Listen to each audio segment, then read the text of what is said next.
Animisme itu sebenarnya kan justru yang benar, yang tepat itu ya animisme. Animisme, dinamisme. Itu orang percaya dengan kekuatan-kekuatan yang ada di alam semesta ini.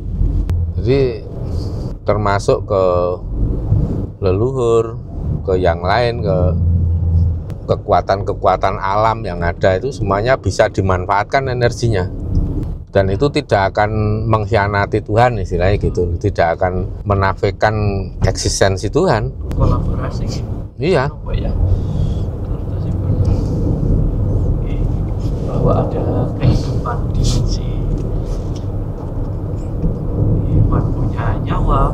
Sebenarnya malah yang lebih mirip itu filsafat Taoisme itu. Taoisme, panteisme, bahwa selaras segala sesuatu yang ada di dunia itu pancaran dari cahayanya Tuhan. Itu sekarang ibaratnya kalau dianalogikan, misalnya Tuhan itu matahari, makhluk itu ya cahaya-cahaya yang menerpa di situ, makhluk. Jadi ya, sebenarnya sama, semua itu percikan dari Tuhan. Mau air, mau batu, mau tanah, mau makhluk hidup. Oleh sebab itu nggak ada orang itu memanfaatkan apapun terus dianggap keluar dari nilai-nilai ketuhanan, itu nggak ada sebenarnya. Semua sudah otomatis, ya itulah nafas Tuhan, ibaratnya gitu. Jadi nggak perlu ada pemilahan, oh ini nyimpang dari Tuhan, ini enggak ada. Jadi orang itu nggak bisa berkelit, nggak bisa menghindar. Itu kalau filsafat Taoisme, panteisme. Nah di dalam spiritual ini agama Kapitayan, itu kan animisme, dinamisme itu ya seperti itu. Tapi kemudian animisme, dinamisme dianggap jelek, kualitas rendah. Terus sama paham baru yang mengatasnamakan diri sebagai monoteisme.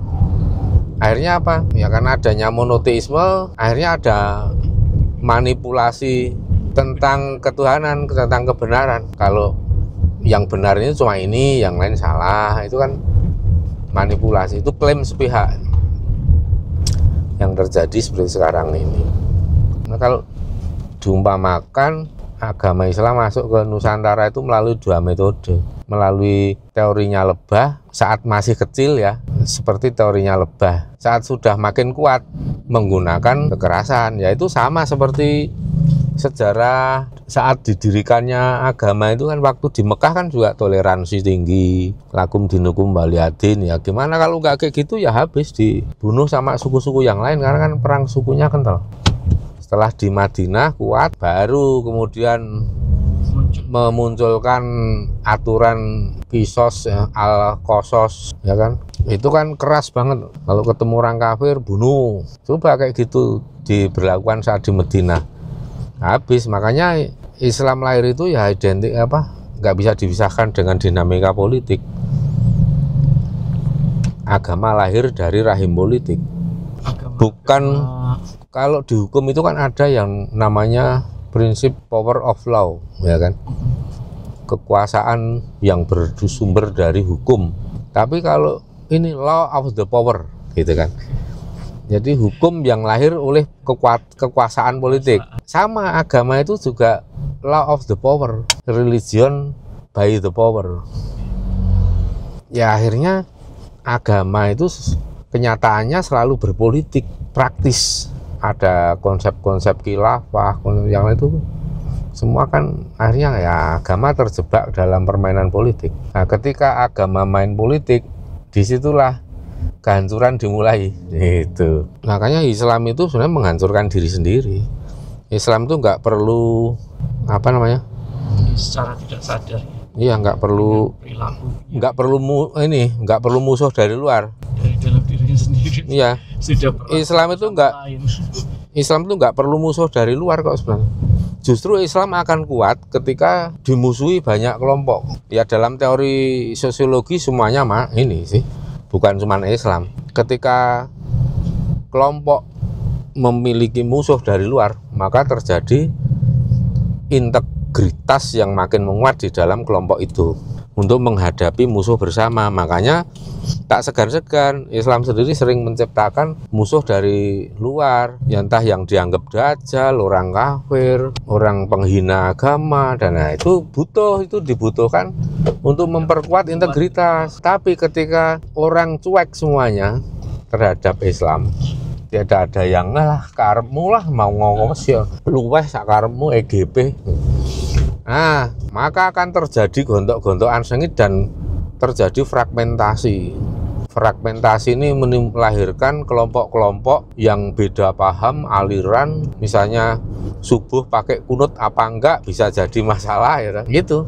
Terus kalau atahiyat itu pakai menulis Allah apa diem, kalau lagi sholat boleh apa enggak orang lewat di depannya, kalau lewat di depannya haram. Itu udah jadi perdebatan sengit. Padahal di Arab sendiri ya, orang sholat depannya dipakai lalu lalang orang lewat ya, orang lagi Allahu Akbar ngambil HP ngeliat ini kan biasa kan gendong anak. Di Indonesia selama sholat terjadi gerakan 3 kali gerakan di luar sholat batal itu kak.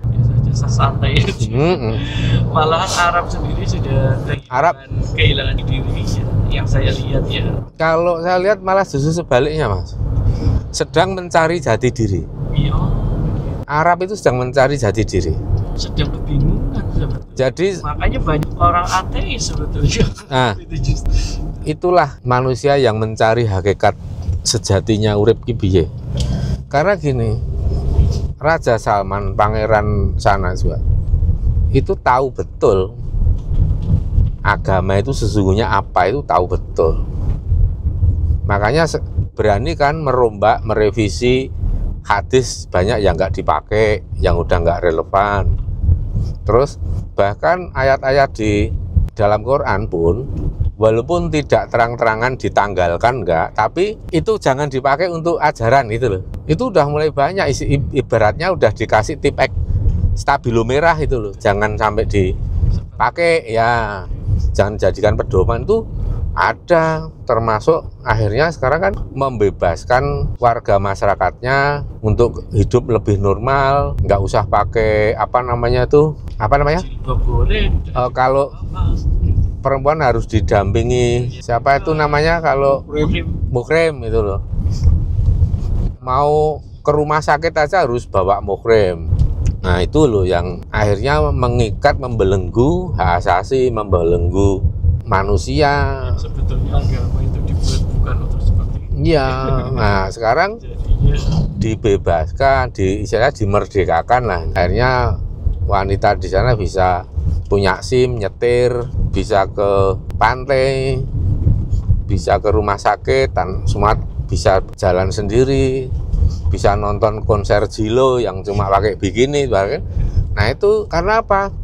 Kalau negara Arab terus seperti sebelumnya akan menjadi negara yang paling tertinggal, karena udah menyadari bahwa energi fosil itu nggak lama lagi. Arab punya apa? Kalau itu segera nggak berlaku, bukan menunggu minyak habis, tapi green energy ini loh. Nah, gimana sana mau membuat green energy? Ya paling kalau green energy paling tenaga surya, itu pun nggak ini kan, nggak, masih belum ideal banget itu. Lain dengan Indonesia mau bikin biodiesel kadarnya 75% tahun 2025 mampu. Sekarang biodiesel itu udah kadarnya makin tinggi, itu jelas itu dari minyak sawit.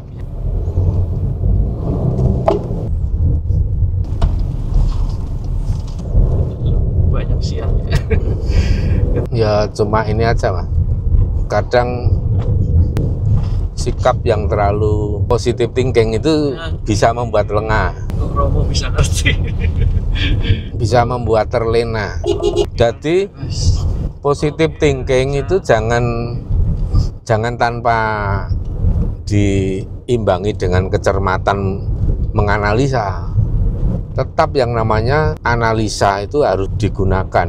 Itu baru bisa dikatakan bijaksana. Artinya kan ada kalau dalam agama itu taklid buta, pokoknya asal ikut gitu kan. Ya bisa terjerumus ikut ke ustadz yang songong gitu. Tapi kalau kita cermat kan tidak semua ustadz kiai itu baik, harus pilih-pilih. Jadi itulah yang disebut eling waspodo. Kita harus bersikap santun baik ke orang lain, tapi jangan lupa harus tetap waspada supaya bisa proporsional menilai orang, tidak berlebihan, tidak kurang. Nek memang kita baik dengan orang, bukan berarti kita menutup mata terhadap kelemahan dan kekurangan dari orang tersebut. Tapi ketika kita sudah tahu kelemahan kekurangan, ya jangan dicela. Cukup kita mengerti, nek iso ya diarahke dimong piye lah. Itu yang makanya di Jawa itu mengutamakan ajaran tentang asah asih asuh. Saling mengasah, mempertajam pengetahuan, saling memberi manfaat, gitu kan, saling mengasah, gitu kan. Terus saling mengasuh itu ya melindungi, ngemong, saling mengalah, saling menerima, itu enggak. Terus asah asih asuh ya. Asihnya itu ya pakai dasar welas asih. Nah, tulus lah. Welas asih enggak ngasih kita. Yang welas asih itu hanya satu arah, Mas. Oke. Kalau satu arah, orang masing-masing itu menyadari bahwa welas asih itu satu arah, itu akan membawa keikhlasan. Dan tanpa diperintah pun, kalau orang yang kita welasi itu juga membalas welas asih, itu udah menjadi timbal balik. Nggak usah disuruh lah, nggak usah menuntut. Ya kalau dia membalas dengan welas asih ya syukur, terima kasih. Seandainya tidak ya enggak apa-apa, itu kita tanggung jawab kita. Orang hidup kudu nebar welas asih, wes gitu aja. Toh nanti semua manfaatnya kita sendiri kok yang merasakan. Kita diwelasi orang tapi membalas dengan kejahatan, ya kita sendiri yang nanti menuai. Dan orang yang mampu nebar welas asih itu energinya nggak akan pernah habis, nggak akan pernah merasa lelah. Karena welas asih itu kan zero, Mas, nggak ada harapan. Duwe rasa ora duwe rasa duwe, nggak ada harapan apa-apa. Nggak ada pamrih itu loh sih. Orang kalau nggak ada pamrih itu kan zero, Mas. Zero itu bilangan tak terbatas apa terbatas? Tak terbatas loh. Seperti kita saat meditasi, kita mengosongkan karep, artinya ya kita punya rasa, tidak punya rasa punya.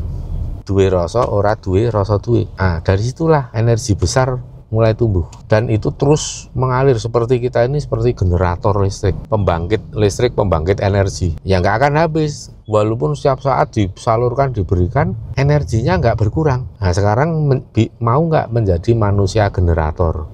Orang yang ada di sekeliling kita akan menjadi powerful, semangat, kuat, menjadi positif segalanya. Itu kalau dekat dengan manusia generator. Tapi kalau jadi manusia toksik, wah sebentar bersama aja udah rasanya capek, kesel, lelah, wah ngikuti permainannya, pola pikirnya, tingkah lakunya, capek udah ngeliat. Nah itu toksik, itu yang kita hadapi. Dan dalam pergaulan ini ya yang ada ya antara cuma toksik apa vitamin gitu kan. Manusia-manusia toksik apa manusia vitamin, tinggal pilih aja.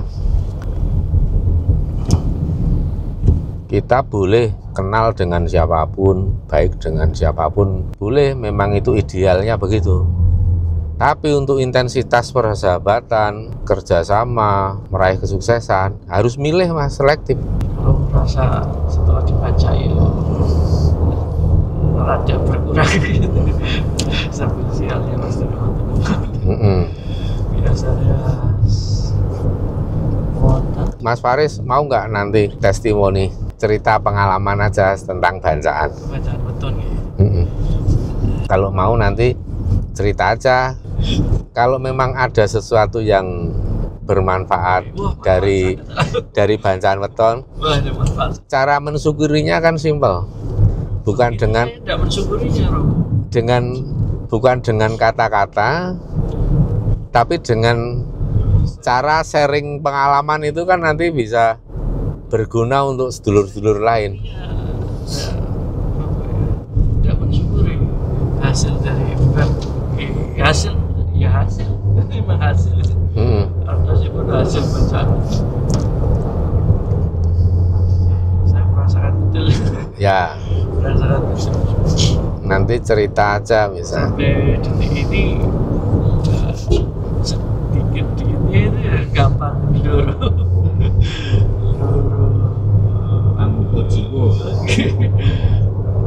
Tapi gampang medali nanti kurang pripun. Gampang apa? Gampang betul nih niku. Maksudnya Gampang. pengeluaran. Gampang dapatnya itu masya Allah. Kalau itu hanya persoalan manajemen keuangan, Mas. Manajemen keuangan itu ada skala prioritas. Saya tidak punya gitu. Ya. Dapat banyak ya Mas. Lo anu gitu pokoknya. Kalau dibuat skala prioritas, enak. Artosipun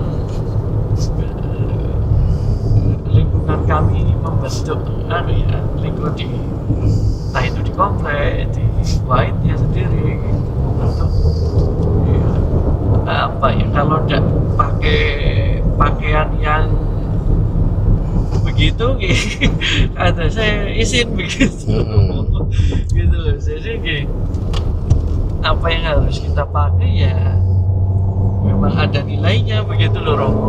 Nggak bisa jadi itu ya gitu. Dan itu saya tidak punya skala prioritas. Skala prioritasnya ya senang-senang begitu. Nah itu, kalau mau meningkat terus, itu alokasinya tepat. Misalnya kita inget aja misalnya, oh ya prinsipnya wong itu kan urip kudu ngurup gitu kan.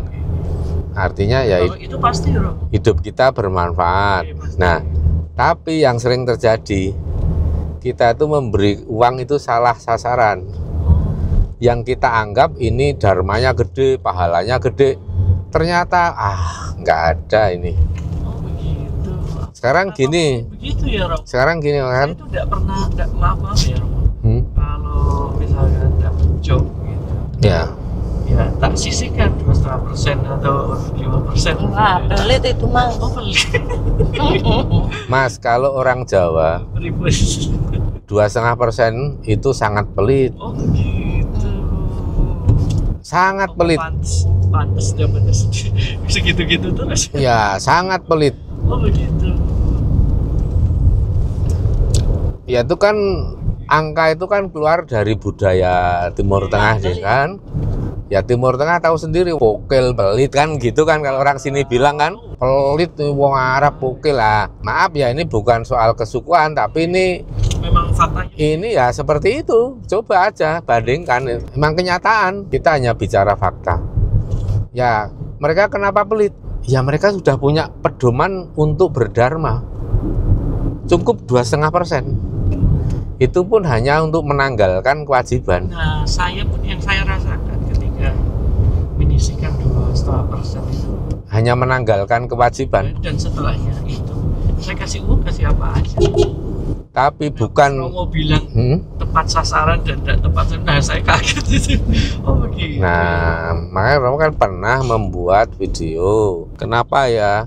Kami sudah banyak dharma, ya sedekah, tapi kok tetap aja sulit atau bahkan makin sulit. Nah itu ternyata di dalamnya, oh iya kita itu kalau dievaluasi bener nggak tepat sasaran. Orang yang kita tolong, yang kita rasa wah ini pahalanya gede, ternyata enggak. Karena satu, kita kadang memakai pedoman pertimbangan dari sisi agama yang sempit. Yang sempit kadang menilai, ngasih itu ke orang yang ini aja untuk bangun tempat ibadah, pahalanya gede, ya kan? Sekarang bangun tempat ibadah itu ada hubungannya dengan keselamatan jiwa nggak, Mas? Yang kita orientasikan bahwa nggak ada kan? Nggak ada. Nah, sedangkan dalam kehidupan ini yang dharma yang paling besar itu ya kalau ada hubungannya dengan penyelamatan jiwa, mencegah dari kematian, ya kan?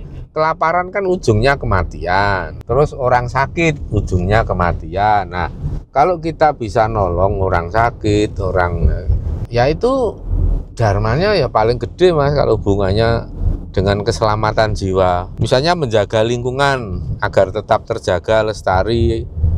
Itu yang dijaga keselamatan jiwanya siapa? Nggak cuma manusia, tapi juga binatang dan tumbuhan. Nah, sekarang kita evaluasi. Misalnya Mas Faris ngutangi wong, wah aku pengen banyak sekali. aku ki duwe kebutuhan untuk ini apa dandani atap rumahku rusane ya. Ternyata ya bener nek bener dandani atap, ternyata wonge itu leran duwe duit Mas. Hanya karena pola hidupnya foya-foya. Terus ada lagi orang yang Mas Faris aku pinjam buat ini bayar sekolah anakku. Ya memang bener nggak bisa bayar sekolah. Tapi setelah dianalisa dilihat bener, ternyata orang tuanya itu sebenarnya penghasilan nggak kurang, tapi uangnya dihambur-hamburkan ke hal-hal yang nggak jelas. Tiba saatnya harus bayar sekolah, nggak ada, terus pinjam ke Mas Faris, terus Mas Faris menilai, wah ini kan penting banget ini anak mau sekolah. Nanti dulu Mas, itu orang seperti itu nggak layak ditolong.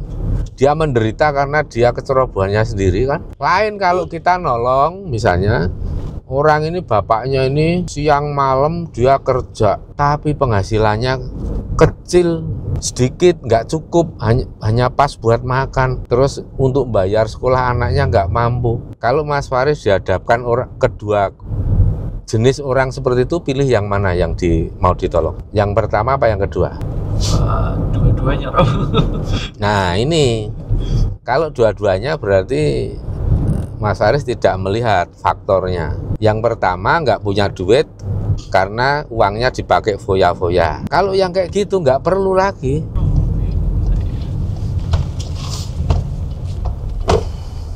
Itu mencermati, mengasah ini apa ketajaman analisa. Jadi yang seperti tadi yang nomor ceritakan, kalau mau nolong orang itu milih yang seperti apa.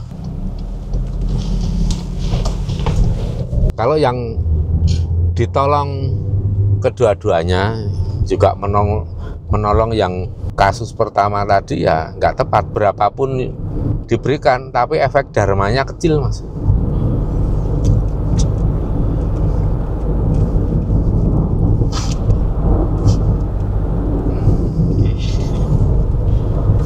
Makanya untuk menentukan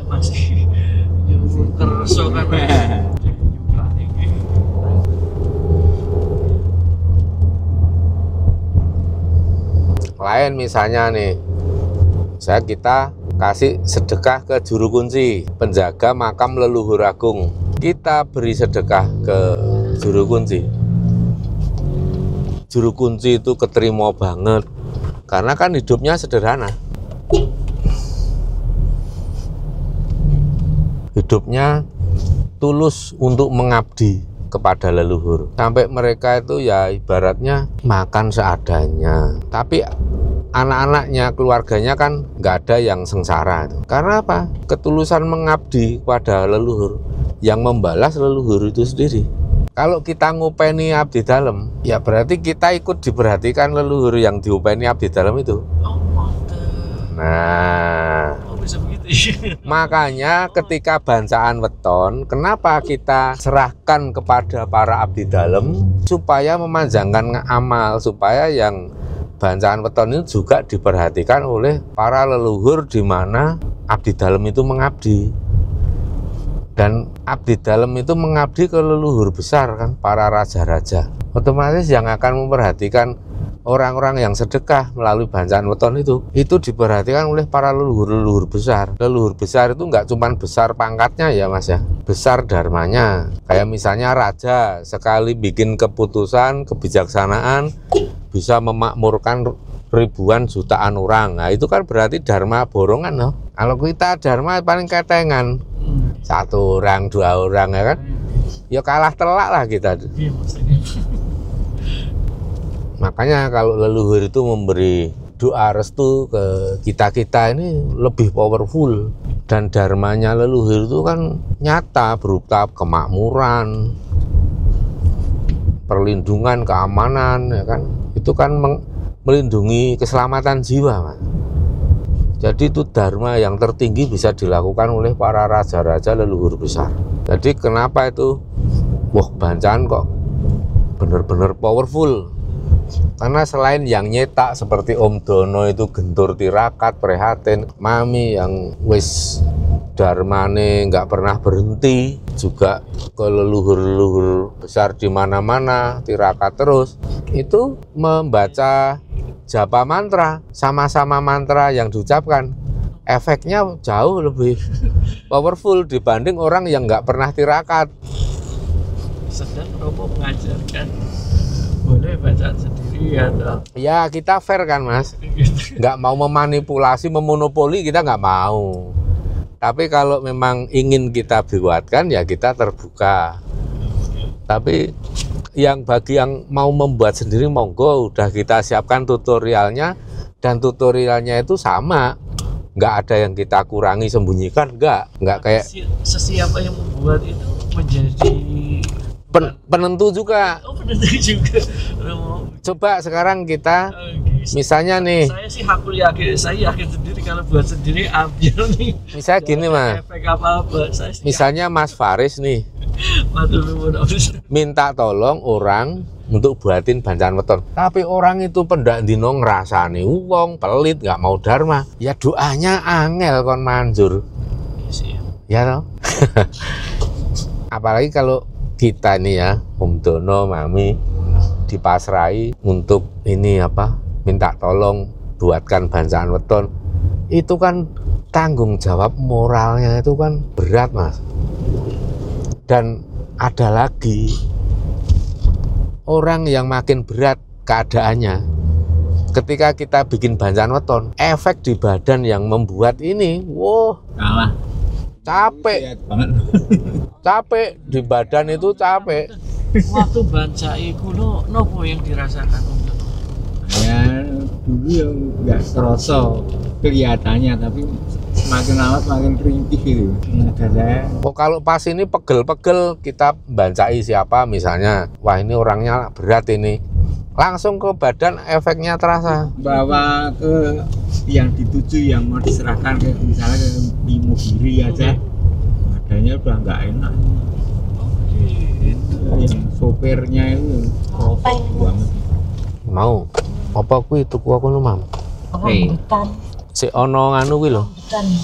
Peteno Pak. Iya kene mandek sik. Rambutan. Iya, ngene iki ben ngenai kesempatan mburi parkir. Rambutan mau. Wis meduna sik kono kae tere nang mburimu. Catatan itu rugian yang ngantuk. Ini sak menika tasih catatan pun. Artosipun artosipun Itu lah nopo yang diperbaiki waktu kuno baca rumiyin lah miring gitu. Ini tumpeng pun miring. Bagaimana harus kita upayakan gitu. maksudnya Matur dulu. Nggih. Nggih. Monggo lewat kiri biar ngirup udara segar dulu kalau mal. Lewat kiri bisa? Ini Bu, gagal. apa sih? Gagal. Saya bayar. Boleh nyicip tapi Tadi ada jamu, jamu. Wow, Oh iya itu jamu. boleh itu, turun aja. Oke. Itu jamu guys. Iya. Romo yuk. Kita pengen jamu ini dong. Turun kan Romo jamu. lagi ya. Itu kemas itu. Iya enggak. Ini kita mampir dulu di pasar tradisional supaya bisa berbagi rezeki dengan warga di sekitar Bukit Menureh, UMKM Tunas Mekar, Banjaroyo. Itu ada rambutan, ada pete. Ini petenya kandel-kandel piro pi? Kok di rumah banyak pete. Oh, isi oke. Madu dan racun.